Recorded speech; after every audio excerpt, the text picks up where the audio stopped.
I sat there, my jaw half open, astounded at what she just said. Teagan, are you Why the hell would you say something like that? I tried to say, till I noticed her eyes glance up. Not at me, but at the woman she introduced as her mother. She had leaned forward in her chair, her hands on her knees as she glared down at Teagan, who looked like she got caught with her hand in the cookie jar. What's going on here? Why do you look like you're in trouble or something? I asked as I looked back and forth from one to the other. After a few seconds, the other woman decided to speak.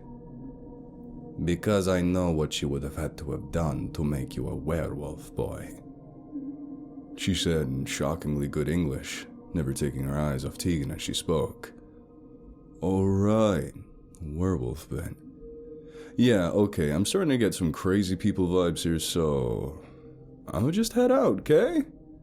I said as I made my way back out of the wagon towards the trail. Before I could get there, I heard the woman step out of the wagon herself. Get back here, boy! We need to talk! She shouted at me, which just made me skip into a slow jog. Then she whistled loudly across the clearing and shouted something in Romanian, causing several people to abandon their homes to pursue me. They started closing around me, some speaking at me in words I couldn't understand. I panicked and broke into a full sprint for the opening in a desperate attempt to reach it before they could cut me off from the exit.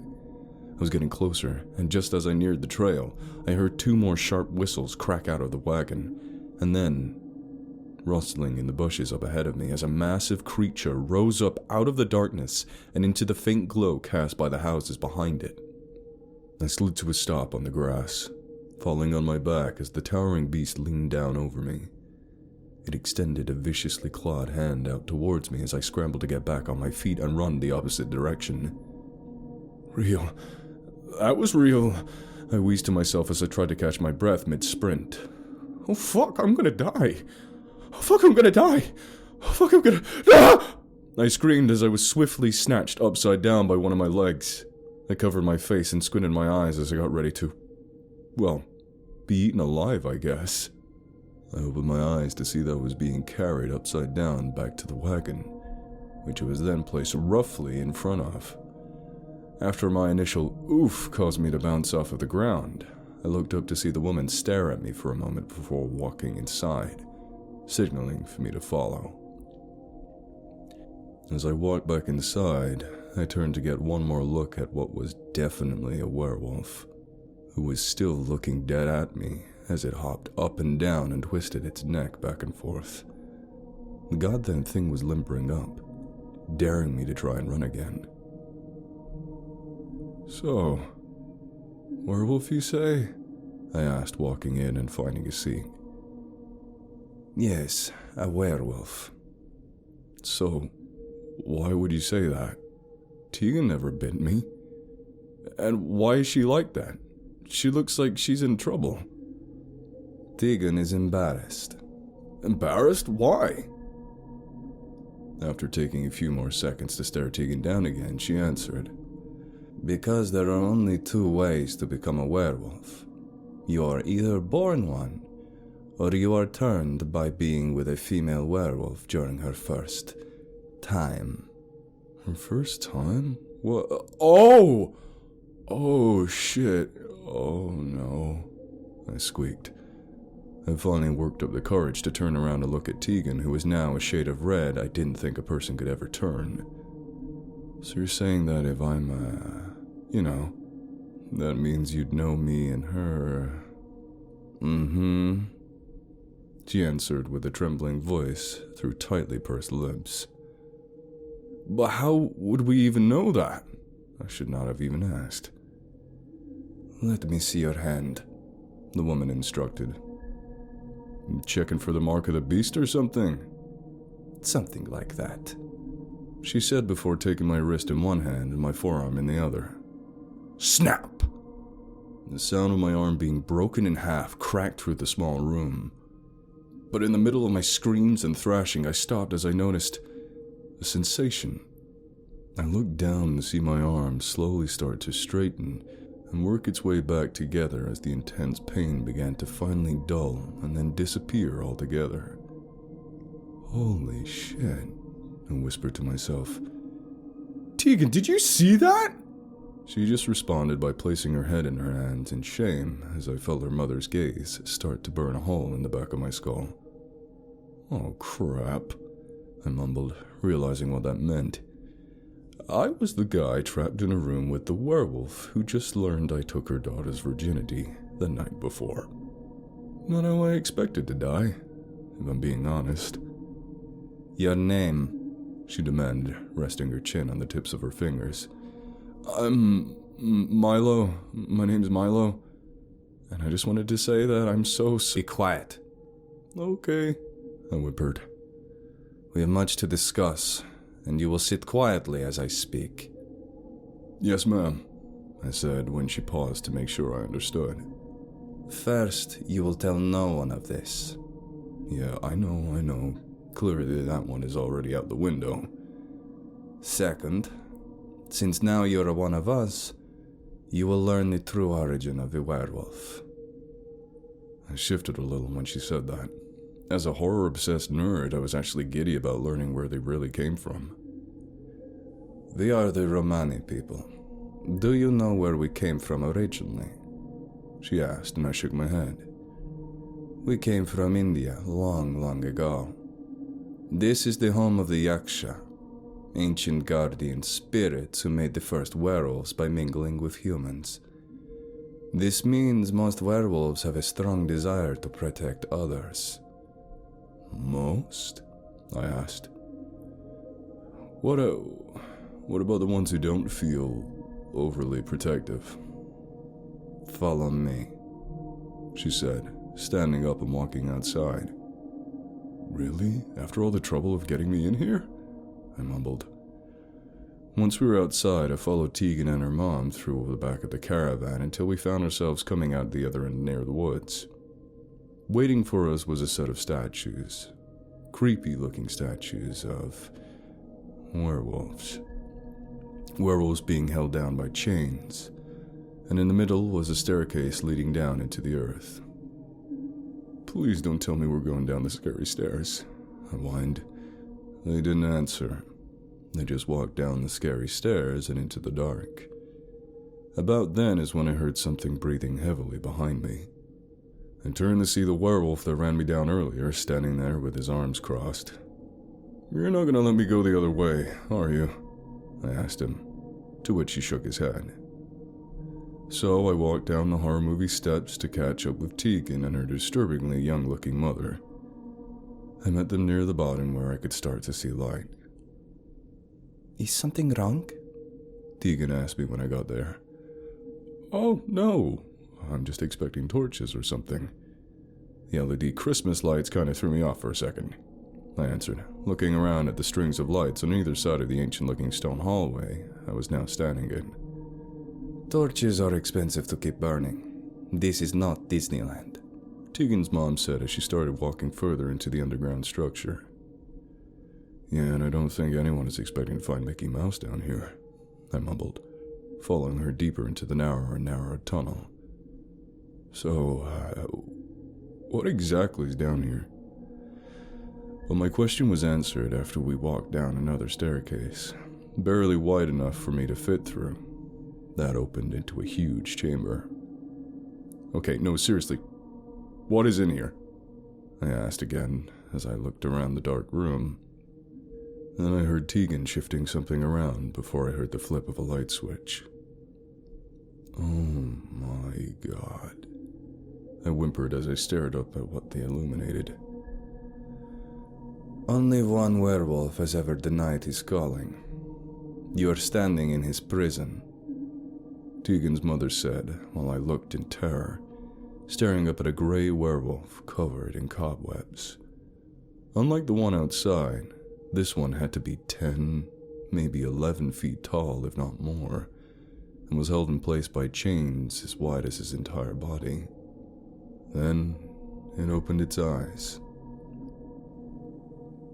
I don't want to be in here anymore, I cried as its eyes met mine, and I looked straight into it, the bright, malevolent yellow glow.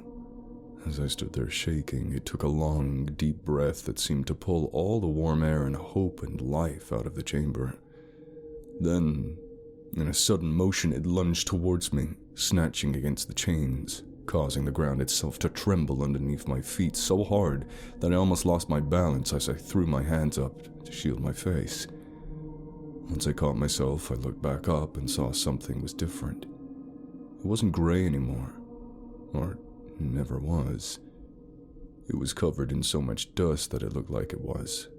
But as the clouds settled, I could see the impossibly black fur that covered its entire body. Once the rumbling from the tremors died down, I could hear a chorus of howls echo down into the chamber from outside. This place was built around him centuries ago. Teagan's mother finally spoke again. In this form, he is almost impossible to destroy. So this prison is made so that to escape he must change back into his human form. And if he does, we wait on the surface to rip him apart and take the pieces to the far corners of the earth. Can he just change back once he gets out? It is not that so simple, Teagan answered first, then followed by her mom. Yes. You see, changing is a process that takes time and is also very painful. We can only become as large as the amount of food we have to eat. Many of us never change into a wolf for this reason. Others only change rarely.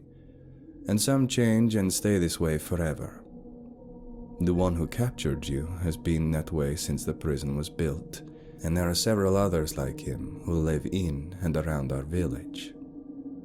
So, does this all mean I guess this has something to do with why this entire town doesn't show up on maps, right? I ask, having just remembered that. It is. There are those who would wish to free him and turn him loose on the world again.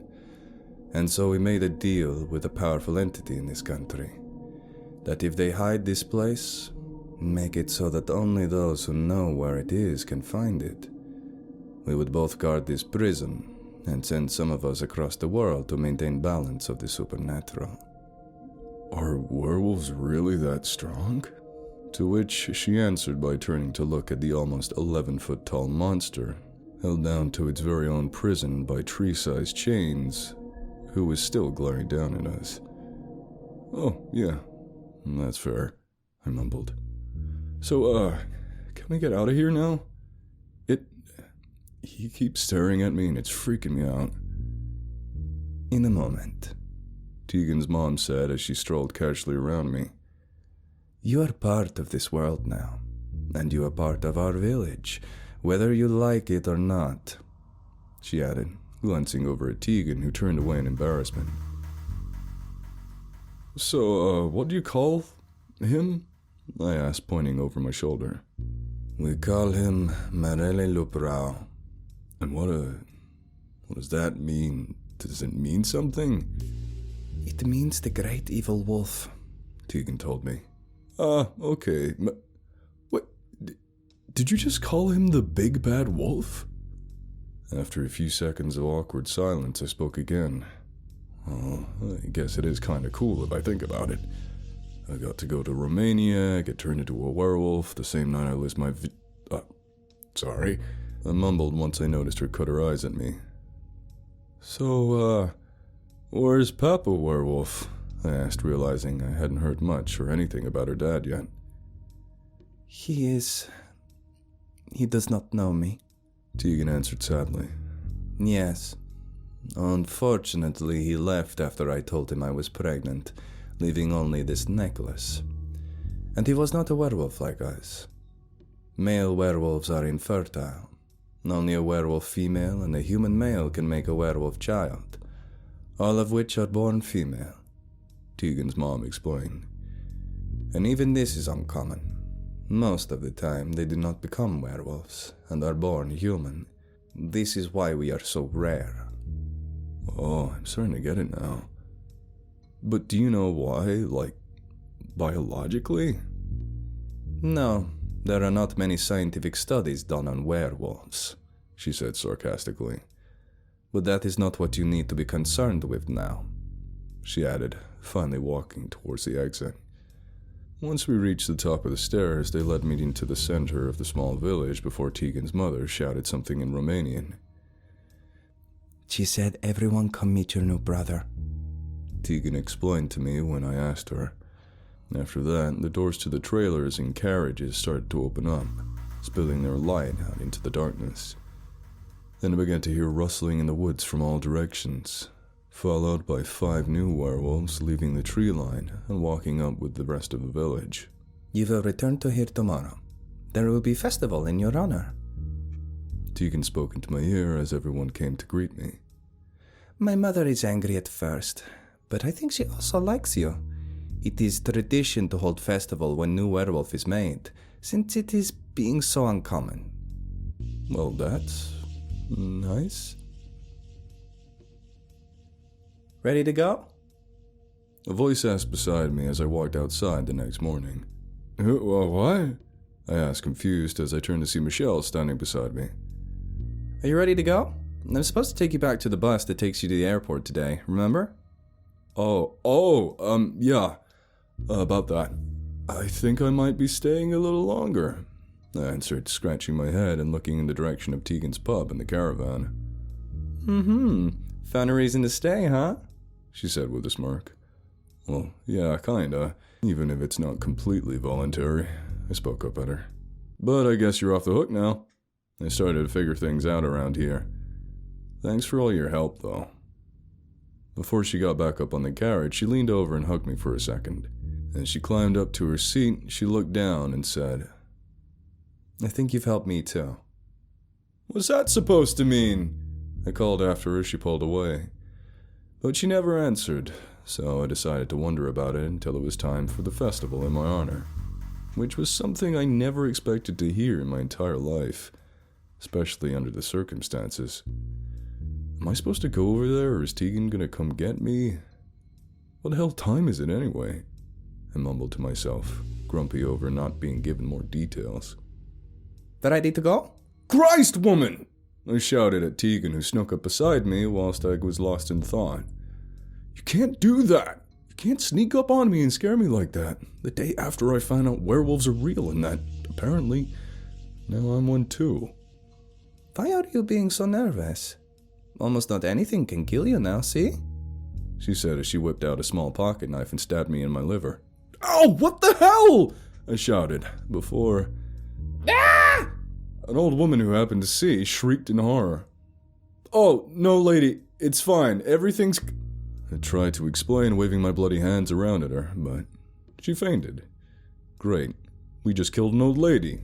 Just great, I scolded Teagan. She will be fine. I put her on bench, see? She said, hoisting the woman onto a bench and propping her up in place. We go now. You goddamn sociopath. I groaned as she took my hand and tried to pull me along. First, I have to go get an unstabbed shirt. After I wiped the blood off and got a new shirt, I went back down to meet Teagan. She took the time off the walk to explain more about what was going on than the night before. She told me that whether a new werewolf is born or made, it's treated the same way and is celebrated. She also told me some basic things about them, like the differences between male and female werewolves. The males are larger and stronger when they change, but the females are more vicious when they change. The claws look a little different too. You can also use the claw of a werewolf to keep other creatures away sometimes. Is that why you're really strong when you're normal-sized? No. Nobody seems to know why this is about me, she answered as she scratched her head. So, I can, heal really fast too? I asked, thinking back to getting shoulder-checked by a working truck the day before, and her shanking me in the stomach. Yes, you can even regrow lost arms and legs. Whoa, so I'm like Deadpool, aren't I? I do not know what this means, Deadpool.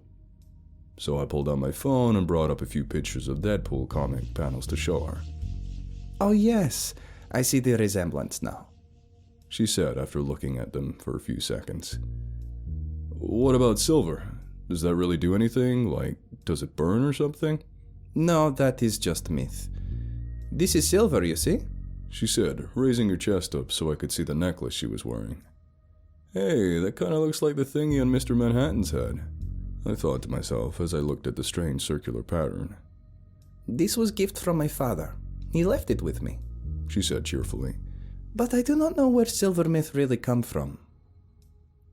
As we walked, I could almost feel my jaw hanging open as I learned of all the things I never really even thought about. Before I knew it, we were already walking through the trail that led to the tiny village, that admittedly didn't look nearly as creepy in the daylight. But the 4 or 5 massive monsters gathered around in the center who turned to face me as I arrived made up for it. Oh, hell, I mumbled as soon as I saw they looked at me. They're coming over. They're headed this way. What do I do? I croaked at Teagan as they all began to stride in our direction. Calm yourself. It will be okay. I think you mean calm? I most certainly will not, I answered nervously, my knees trembling a little.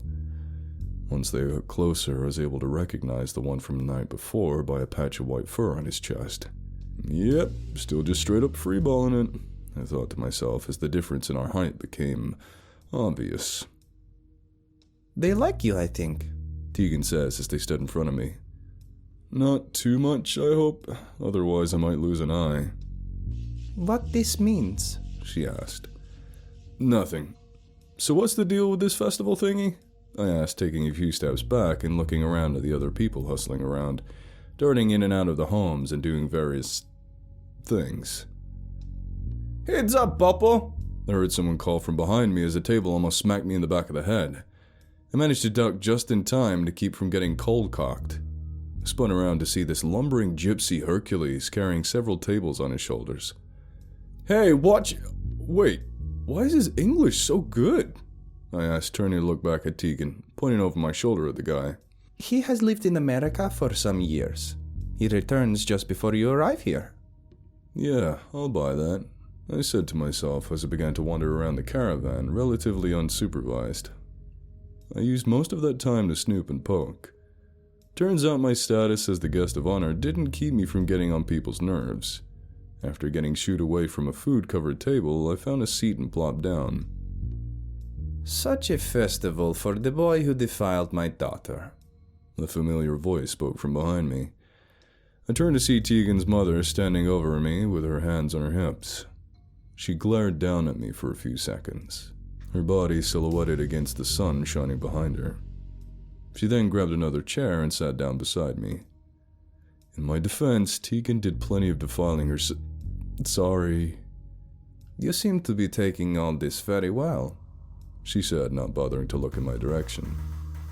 Oh, well, I've kinda always liked monsters and magic and stuff, so it's pretty cool to find out that it's real. Even if it was in the most embarrassing way possible, I answered, staring down at the grass between my feet. She paused for a second before taking in a deep breath and letting out a long sigh. It was bound to happen sooner or later, I suppose, she said, leaning back in her seat. Do you know what Teagan's name means? She asked, but before I answered, she kept speaking. It is Romanian for beautiful woman. I never had any doubt that she would grow up to be an olive-skinned goddess with long curly hair and the voice of an angel. I finished for her. I was going to say very pretty, but that is very nice of you. Her father was a very handsome man from England who was here on business. What kind of business? Didn't you say you can't randomly just find this place? I had not thought of that. He was a scientist of some kind, I think. Always making dirty jokes, too. But he was so charming and different and smart. When he wanted to be. She told me, seeming to be thinking back on fond memories. Miss him? I questioned, bringing her back to the moment. I guess so. He had his moments. You remind me of him. Perhaps that's why I decided to not lock you away, too. Ha ha ha. You're not joking, are you? I tried to ask, but I was stopped by feeling something on my neck. I turned to look over my shoulder to see one of the gigantic werewolves a few inches from my face. Shit! I yelled, almost falling out of my seat. You furry fucking asshole! After it saw my soul leave my body, it started to wheeze like it was laughing. Everybody's a comedian out here, I mumbled to myself. How does it work anyway? I asked Teagan's mom, pointing over my shoulder at the chuckling monster. I know you said I am one, but I don't feel any different. Is there like a button somewhere I press or something? We will teach you that in time. Today is to introduce you to everyone. I'm going to find Teagan in case she needs help getting ready for the ceremony. Getting ready for what? I asked when she cut herself off. Nothing. Now where is that girl? Aye, you boy! You come here with me! A man shouted at me as he ran towards me.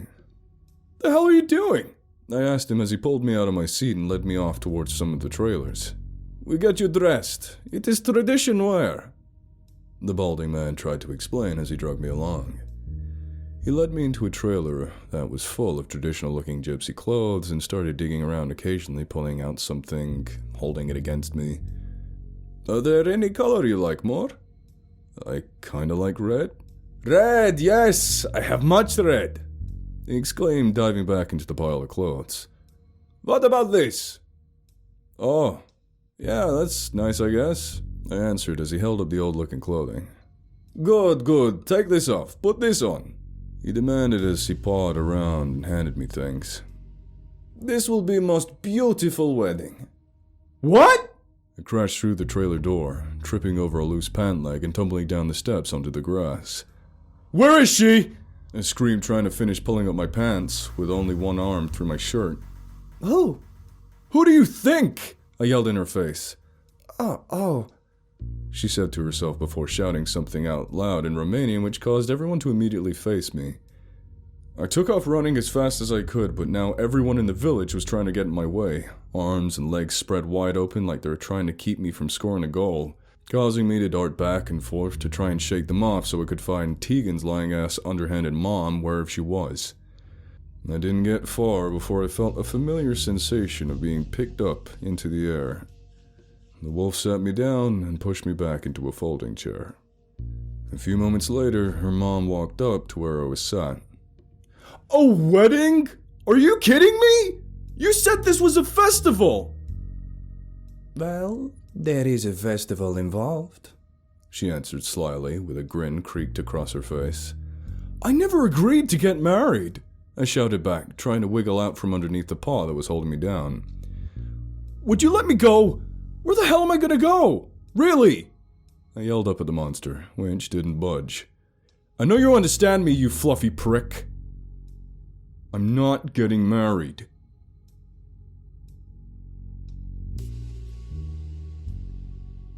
So there I was, at the altar, standing across from Teagan.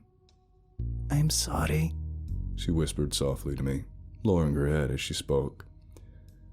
Well, I guess as far as shotgun weddings go, I could do a lot worse, I replied. I'm not a romantic, okay? Leave me alone. And true to her word, there was in fact a festival afterwards. There was singing and dancing and food, and as we sat down to eat, Teagan told me some funny stories about different people in the village. I didn't really eat that much though. I guess having surprise marriage can kill any appetite. Hey, are you okay? I asked her when I noticed that she was starting to look a little dizzy and sleepy. I am fine. What kind of question is this? She asked me back, right before her unconscious head fell face first into the plate. Well, that can't be good, I said to myself as the guy next to me face planted into his own plate. A few seconds later, one of the changed werewolves came staggering up to the table, falling into a heap next to us. Person after person was losing consciousness all around me as the world started to get fuzzy. What the hell? I mumbled as I slipped out of my chair and onto the ground. Still not out yet? I heard a familiar voice speak from behind me. Michelle? What the walk? I mean, walk the foot. You know. All right, evil monologue. I've been trying to find this place forever. But whoever put that concealment on this place had some serious juju. I tried to follow someone back, but that damn sense of smell. They always knew someone was there. But a tracking beacon? She said as she showed a blinking dot on the screen of her phone. That did the trick. Why I'm not... What do... I tried to ask through my stupor. Old world sleeping potion, she answered, holding up a small vial. Made from some of the local herbs. Can even put an unchanged werewolf down for the count. Had to use something a little more stout for these guys, though. She continued, pulling a syringe with a thick needle out of the unconscious werewolf. Won't kill them. Not much can. But it can put them down for a while. Anyway, gotta go, she finished, prancing off towards the underground prison, some kind of clothing bundled up in her hand. That was the last thing I saw before I passed out. I woke up to being violently shaken by the collar of my shirt. What did you do? Teagan's mom yelled as she snatched my body back and forth. But at the time, all I could really do was drool. I gurgled, a stream of saliva running down the side of my face. I can't believe this. All these centuries, then you show up and now he's out, she growled, tossing me to the ground as I started to notice a rotten stink wafting through the air. She started to walk back in the direction of the chamber, and I made my best effort to inchworm my way along behind her, the feeling having not returned to most of my body. As we got closer to the entrance, I could tell the smell was getting worse and worse. After she stared down into it for a moment, she kicked me over onto my back and stood over me. How much trouble can one person possibly be? She asked down at me. Who did? I tried to say, causing her to narrow her eyes. Saw a person before pass out. When she heard this, she reached down and stood me back on my feet. Come with me, she told me before trouncing off. Nope, I yelled before falling down straight on my face. The carriage driver, I said after I was dragged into the wagon from the night before. That's all I know, I swear. Do you understand how serious this is? She asked me, leaning closer to my face. Well, judging by the look on your face. Bad? About the time I said that, the door opened and Teagan fell face first inside, landing on the floor with a heavy thud. Your wife needs your help, her mom said, looking down at her with mild disappointment, so I wobbled over on shaky legs and helped her up. So what now? I asked nervously. We are going to need all the help we can get as fast as we can get it. He'll be weak after changing so drastically so fast. It will take time for him to recover. We need to find him before he can change back. You're saying we a lot, I mumbled, letting Teagan rest her head on my lap. Yes, boy. This is your responsibility too now, she answered more than a little ominously. You will be helping correct this... what is the word? Debacle. What the hell can I do? I shouted, jumping up from the couch. Thud. Oh, crap. Sorry, Teague. God, that looked like it hurt. I apologized as I picked her back up off the floor. I really don't know how you think I'm going to be any help here. I've been a werewolf for like a day. 2 days? Teagan murmured up from my lap. 2 days. I've been a werewolf for 2 days. Yes. You have much to learn in a short time.